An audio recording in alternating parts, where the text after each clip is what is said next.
Eto mga kasukli, oh, may bagong delivery sa akin ng grocery. Yan, grocery.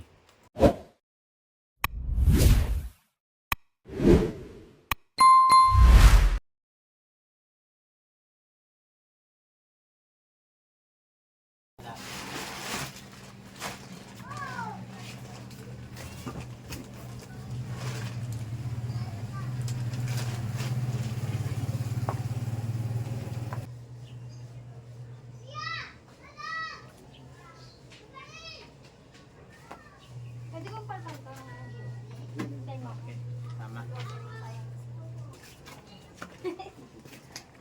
Eto mga kasukli, oh, may bagong delivery sa akin ng grocery. Yan, grocery.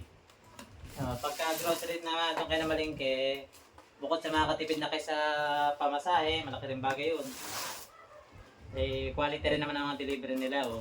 Mas maluwag. Makakatulong to sa mga bagong magtatayo ng mga tindahan. Ito. Yan, diyan kami namimili. Sa grocery. Pagka mga kulang-kulang yung mga paninda nyo, maganda itong order. Para makompleto nyo. Yung mga pangunahing wala sa inyong tindahan yung nabibili. Ito namin in-order. Pero pagka maramihan yan, namamalingki rin naman kami. Pero pagka mga konti-konti lang, order-order na lang namin yan kay grocery. Yan. Ang dami yung laman, no? Ang sabon. Hindi na kasi ang aming stock ng sabon. Kaya ito kami binili kasi bukas mabinta ang sabon. Linggo, araw ng laba. Yan, then kami order ng mga inumin, mga alak. Ito. Yan, naklas ko na.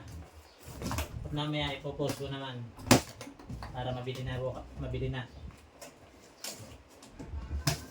Yan, puro sabon. Bakit kulay blue? Kaya namin ang sabon kasi Sunday bukas, marami ang maglalaba. Yan. Ito mga in-order namin. Oh. Puro sabon.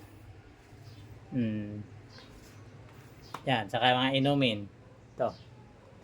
Yan. Pero marami pa naman kong stock na grocery. Iba kaso sabon ka nga binamili. Kasi sa linggo, marami maglalaba. Yan. Salamat.